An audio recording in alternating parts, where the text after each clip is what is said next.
It's now time to do the second exam of spring 2023. Question 1 asks us to find VC0 and VC at infinity in this circuit. So first thing you need to look at is the fact that we're given unit step functions. How unit step functions work is u of t is 1 for any t larger than or equal to 0. So if you look at these, this u of t means that we just have a 10 volt source that turns on at 0, and on the other side we have a u of negative t over here, which means that we have a unit step function that turns off at 0 because the value inside here will be positive for all negative values of t. So to find VC0, we'll redo the circuit in a way considering these u of t's. So this one, for all time before VC equals 0, would just be 0.5 amps. And this one would just be off. So this one would just be considered a short circuit. Now, since this has been on since pretty much the dawn of time, that would mean that our capacitor has reached DC steady state. How steady state works is that capacitors at steady state turn into open circuits and inductors turn into short circuits. So the voltage across this would be the voltage difference between here and here if this was considered an open circuit. So this would be our VC of t when our circuit is at steady state. So all we're essentially solving is this simple circuit. So we have 0.5 amps. We have a 20 ohm resistor over here. We have 5 ohms. And this is our VC of 0 over here, like that. So all we really need to do is find the nodal voltage here, considering that this is grounded. To do that, all we'll do is simple current division. So to find the current going through this branch, all we need to do is 0.5 times the resistance of the resistor we don't want the current going through, and the sum of all our resistors. This formula is a bit unintuitive because it works the opposite way to voltage division for two resistors. So just don't forget that you're multiplying your current by the resistance of the branch whose current you don't actually want. And that should give 10 over 25. So this is our value of I1 over here. And now to get VC of 0, all we need to do is multiply I1 by 5, which is the resistance of this resistor, which gives us 10 over 25 times 5 equals 50 over 25, which is just 2 volts. So that is our answer for VC0. Now for VC infinity, we're pretty much doing the same thing.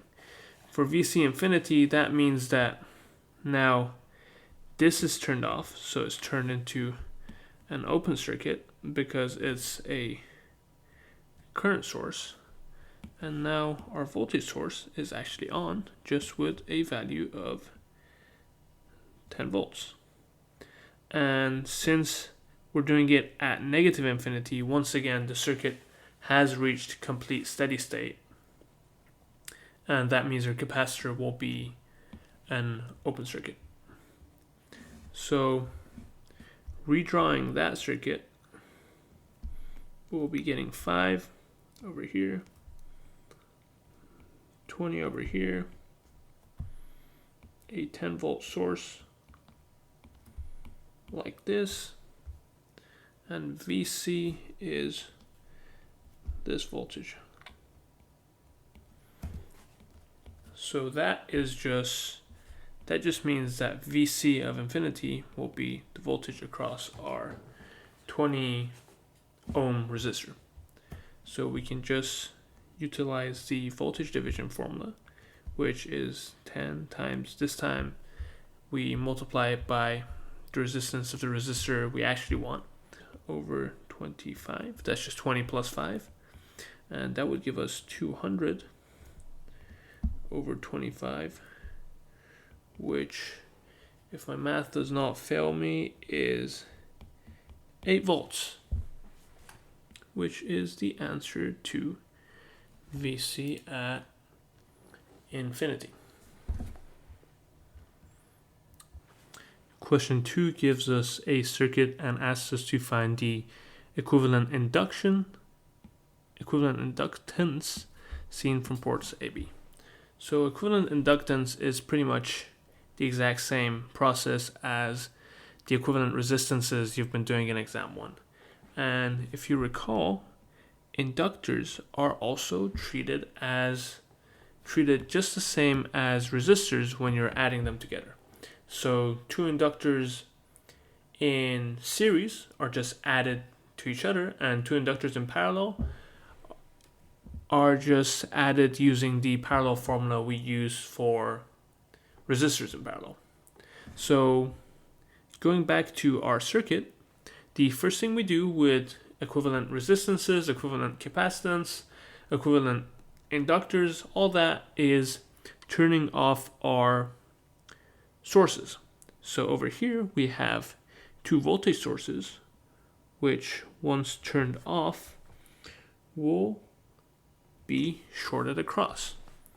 Now once we short these, starting with VS1, if we run this short down, we notice that we will also be shorting our 40 ohm inductor.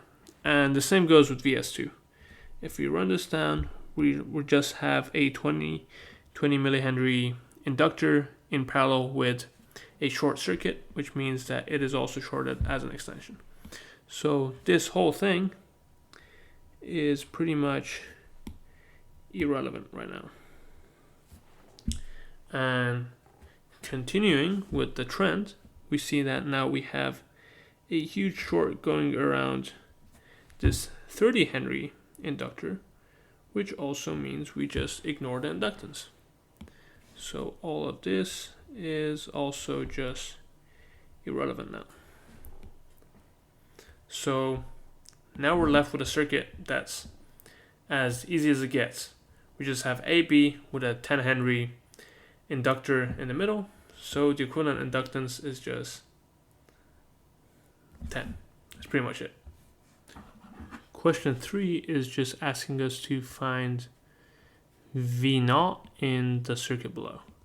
So we're given a circuit with the values already given to us in impedances, so we don't have to do any conversions.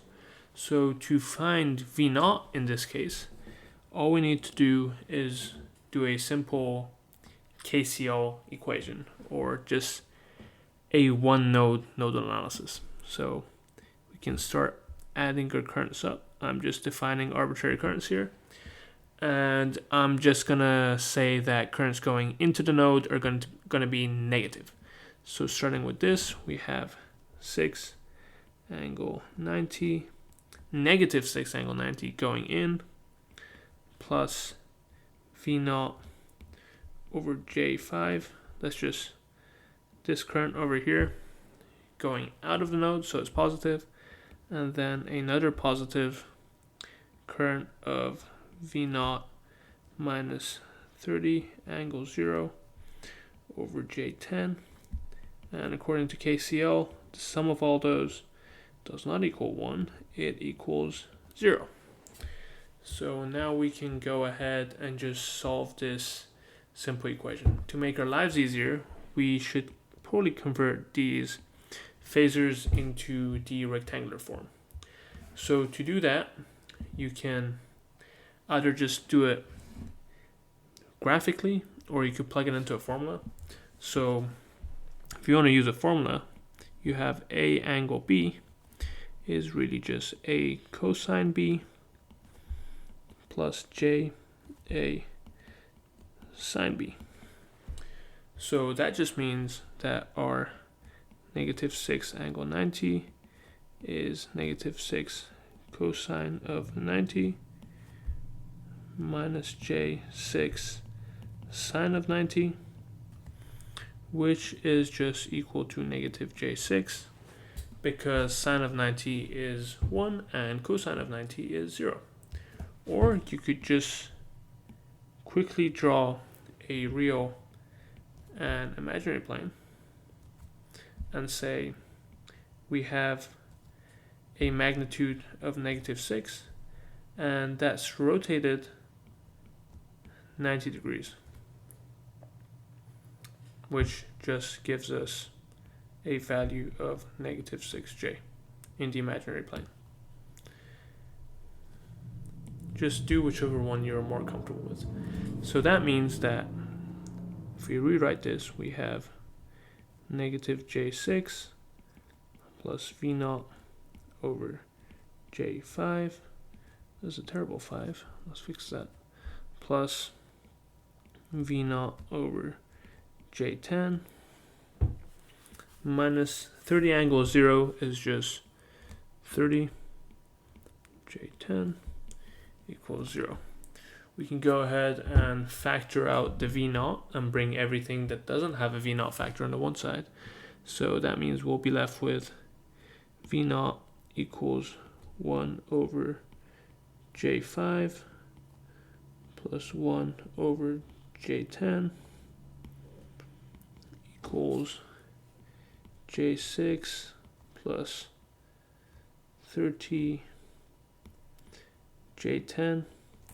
I'm just going to go ahead and multiply this by negative J over J. Negative J over negative J, sorry. So that would give J6 minus J30 over 10. It's just that this and this end up making a 1, because it's J times negative J equals negative negative 1, so this whole thing just becomes over 10. And simplifying this even further means that we have a J6 minus J3 or another J3. So going back, we have V0 equals 3 over J10. I just multiplied this by 2 over 2 equals J3. So we can just bring this to the other side. So we have J10 times J3 over 3. So these 3's cancel out. So then we have just J10 times J, which means V0 is just negative 10. And since it's in purely a real number, we can just write it as negative 10 angle 0. So yeah, it doesn't even want it in a phasor form. We can just go ahead and circle C as our final answer. Question 4 gives us a circuit and asks us to find the Norton current IN going through the selected nodes. So they already give us a pretty big hint by just straight up explaining to us what Norton current is. So Norton current is the short circuit current. That means that what they want is for us to find the current if we shorted the nodes A and B like this. So if we just put a wire across those nodes, they want us to find IN. Now this is one of those questions that requires you to think before you start doing stuff, because you'll realize that it simplifies quite a bit. So if we look at this shorted terminal, we realize that this short is in parallel with this 10 ohm resistor over here. So that means this resistor is just insignificant because all the current will be going through this short. And as a result, I2 is also going to be 0. So I2 will be 0. And given that I2 is 0, that means that 5I2 is 0, and as an extension, this dependent source is also just off. So we replace it with a short circuit since it's a voltage source. So coming back to what we did at the start, we'll also see that this 10 ohm resistor is also once again shorted across. So we can also go ahead and cross this entire branch out as no current goes through this. So now all we have is just one big loop with a current source with the value of 5 angle 30 amps. And that is just all the current that's going to be going through IN. So we can get the answer of this question without doing a single equation. Question 5. Question 5 is also a pretty quick one. So it gives us a circuit below, and it gives us the total impedance seen by the source. And it asks us to find the frequency omega that will result in set impedance. So to calculate the impedance, the first thing we need to do is to convert all these values into impedances. So the impedance of a resistor is simply the value of the resistance. So over here, that will be 10. And the impedance of a capacitor is denoted by 1 over j omega c, or negative j over omega c. These are both equivalent statements, since the second one is just the first one multiplied by a negative j over negative j. Alright, so that means that our impedance, our total impedance of 10 negative j40 is equal to ZR, the impedance from the resistor, plus the impedance from the capacitor. And that is equal to 10 minus j omega times our c, which is 5 times 10 to the power of negative 3.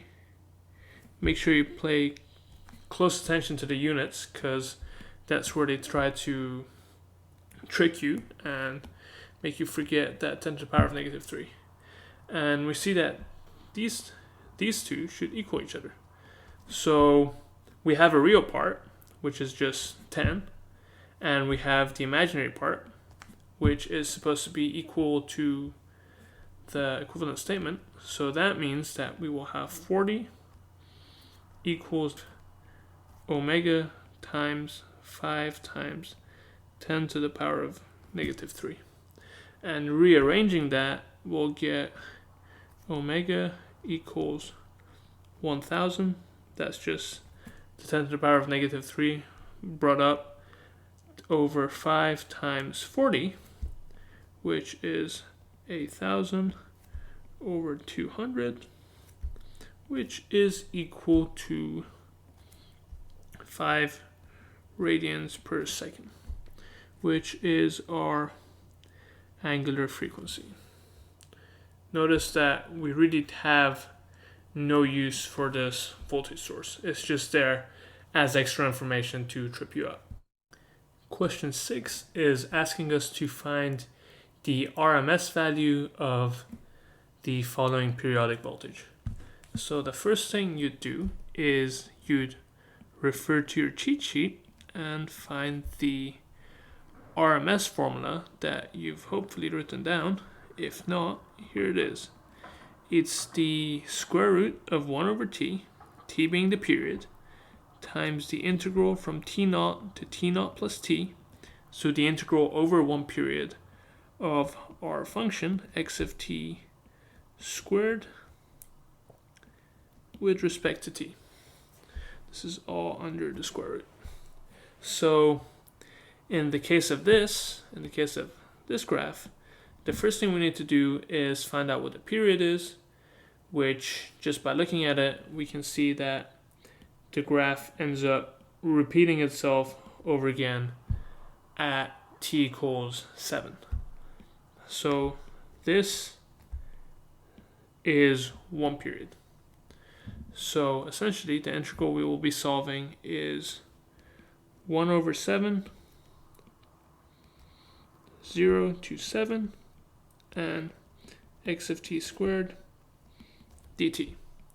Now what you could do is write this, I guess, piecewise function or this step function as two separate integrals and just solve the integral mathematically, or you could do the easy route and just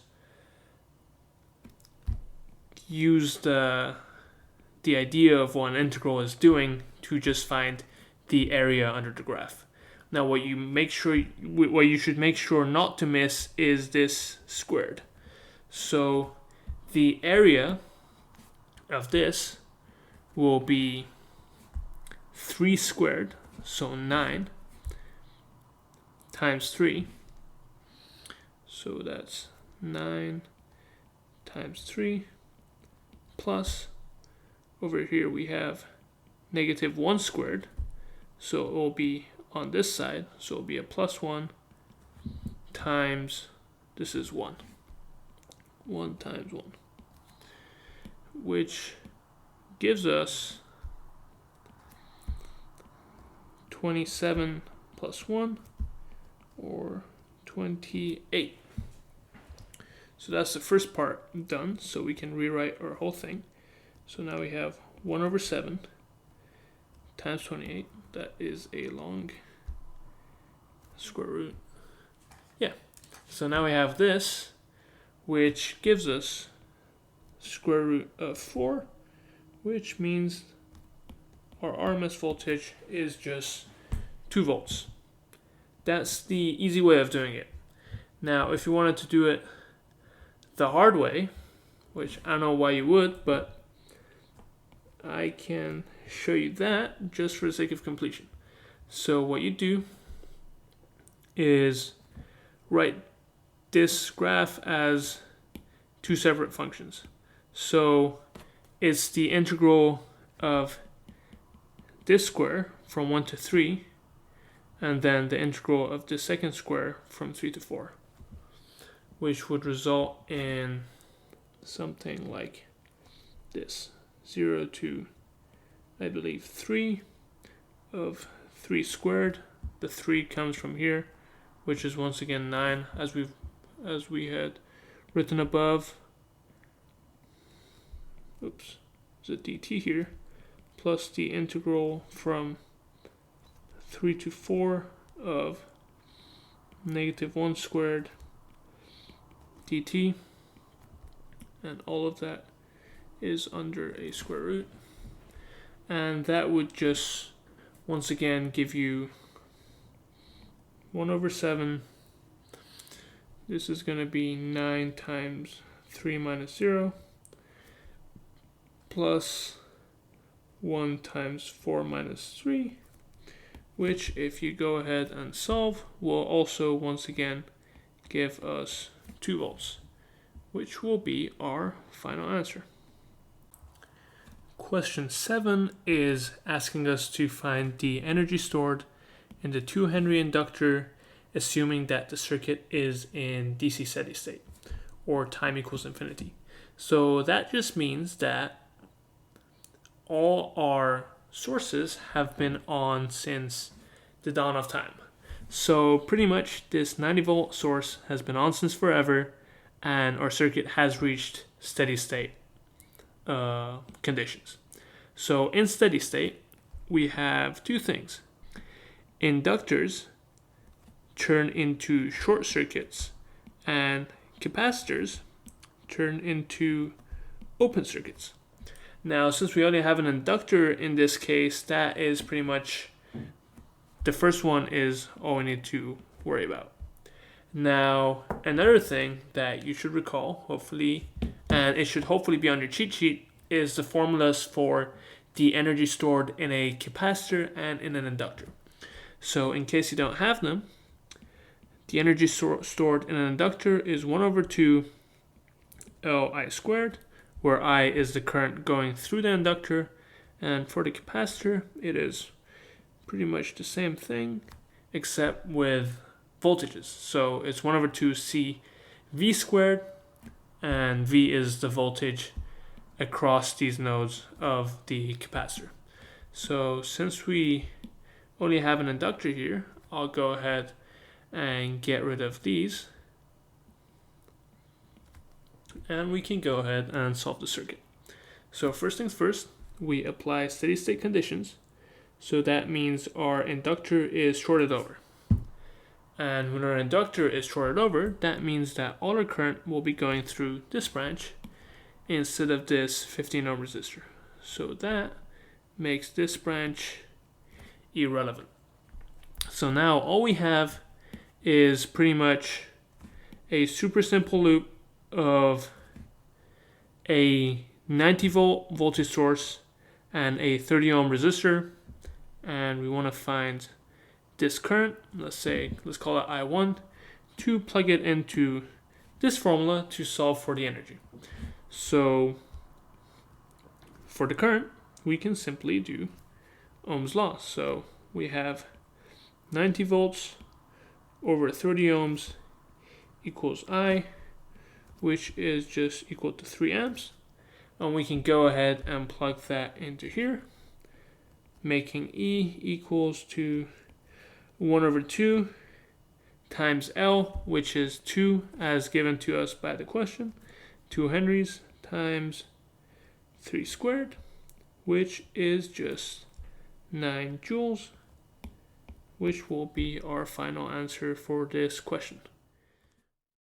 Question 8 says that for the circuit below, find the load impedance that absorbs the maximum power and find the maximum power absorbed by load ZL. So the maximum power absorbed by the load that we're supposed to find. So as soon as you hear maximum power, what you need to do is refer straight to your equations sheet and look for these two equations. So the first one is the fact that ZEQ should be equal to the conjugate of Z load, or we can do it the other way around. So the conjugate of Z equivalent should be equal to Z load for us to receive, for us to have our load resistor or load impedance absorb the maximum power. That means that if we got rid of this and looked inside and found ZEQ, ZL should be the conjugate of ZEQ to get maximum power. And to actually find that value of maximum power, the formula is going to be Pmax equals Vthevenin, the absolute value of Vthevenin squared, over 8 REQ. REQ is the real part of our equivalent impedance that we found up here. So given that we need to use these two formulas, that means that we should both find ZEQ and we should find Vthevenin. Now you could do these separately and like find them one by one, or you could do them at the same time by just simply simplifying the circuit using source transformations. So to do that, I'm just going to redraw it on this circuit. So I'm going to write these down so we have them. And J120. And take note of this polarity. That is like plus minus with plus above. That means our arrow will be pointing this way for the current source. So redrawing that will give us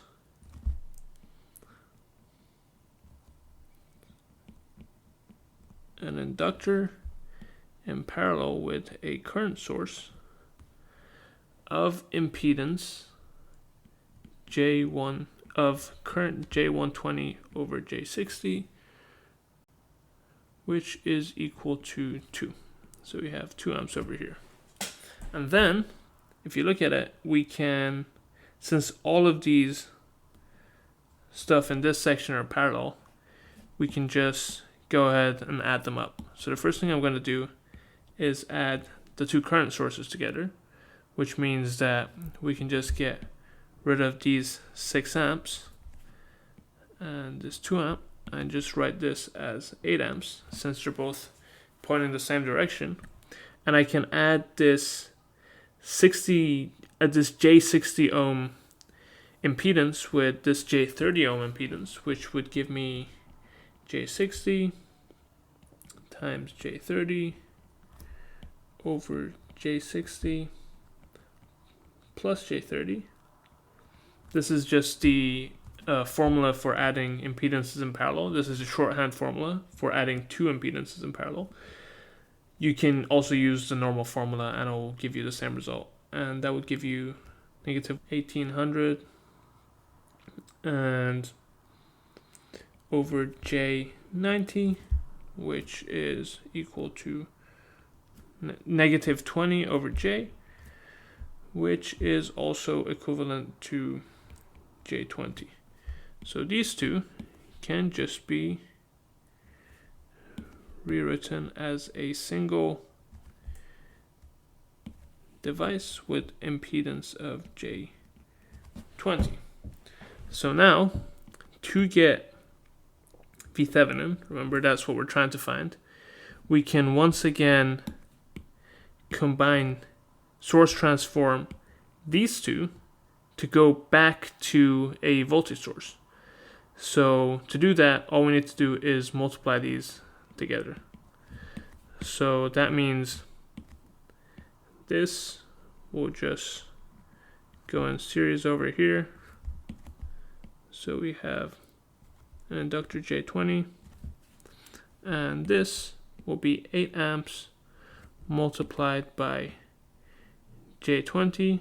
So 8 times 20 is going to be J160 volts.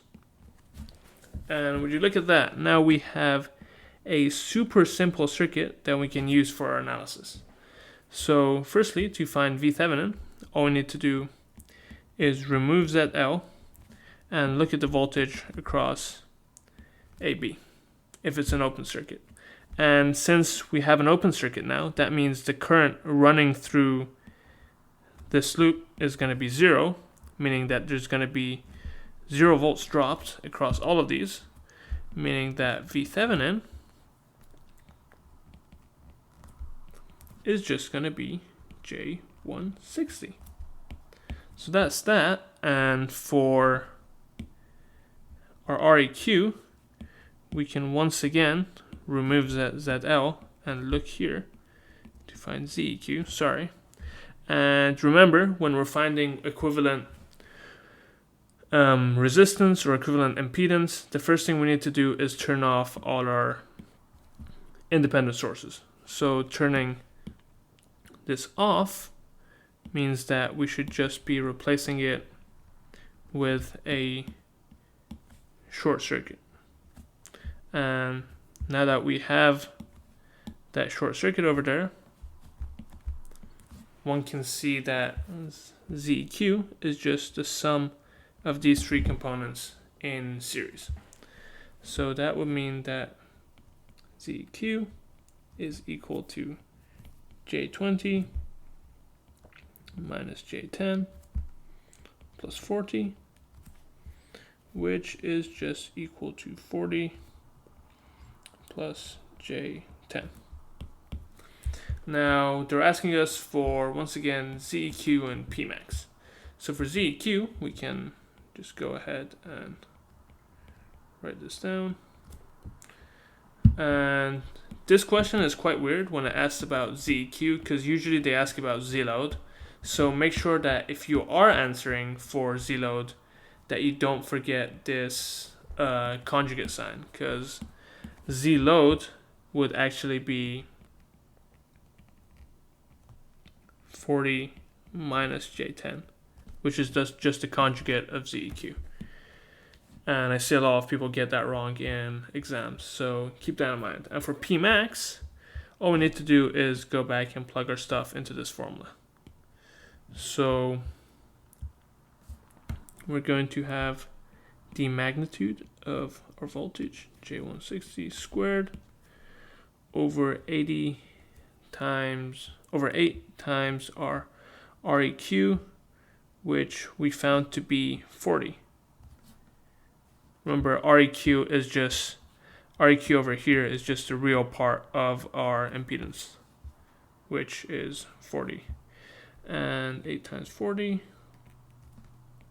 equals 160 squared over 8 times 40. We can just remove the J since this is the absolute value. And that would give us, if I plug this into my calculator, 80 watts, which is the maximum power absorbed by our source. Question 9 says that for the circuit below, find the time constant tau for t larger than 0 seconds. So if you look at our circuit, that means that we're finding the time constant for the circuit when this switch is closed and this is a short circuit. So we can just go ahead and get rid of this information.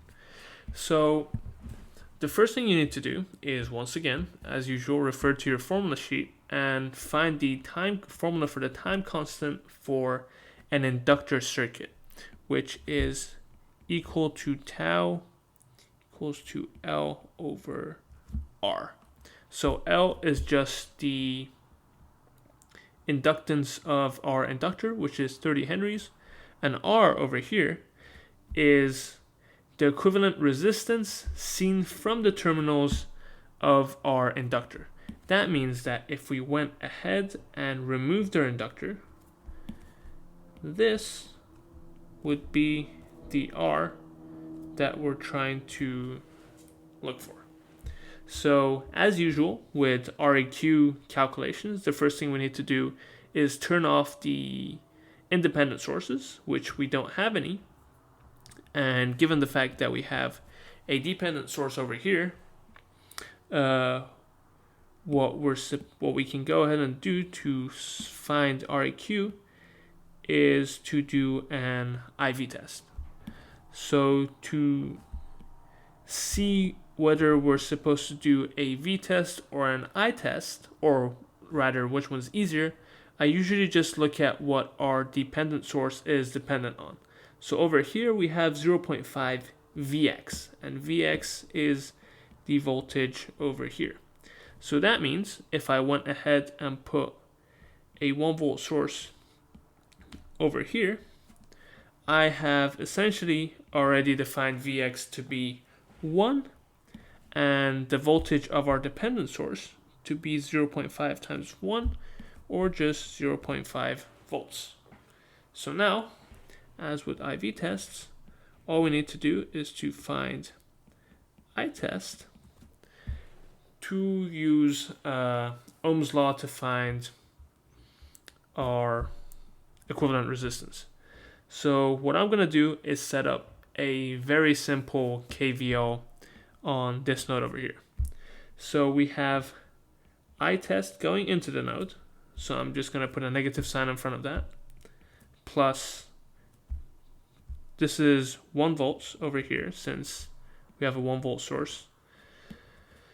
So 1 over 12 coming out of the source over here, out of the node, sorry, and then we have plus 1 minus 0.5 over 6, once again coming out of the node, all equating to 0. So all we need to do now is to solve this simple equation, which gives us I test equals 1 over 12 plus 0.5 over 6, which is just equal to 1 over 6. So if I test is 1 over 6 and our R equals V over I, given a V of 1 that we put here, we can just write REQ to be equal to 1 over 1 over 6, which is just equal to 6 ohms. So now that we have our REQ, all we need to do is to plug this back into our main formula. So we have tau equals to 30 henries over 6 ohms, which is just 5 seconds, which is the final value of our time constant. Question 10 says, for the circuit below, solve for the mesh currents I1 and I2. So this is pretty much just an exam 1 question, but now with imaginary numbers. And all they're trying to do is test your math with imaginary numbers. So we can go ahead and solve this pretty quickly, I think. So as with mesh analysis, all we need to do is set up KVLs for each of these loops. And before we do anything, what we should always do with mesh analysis questions is to check if any of our currents are already defined.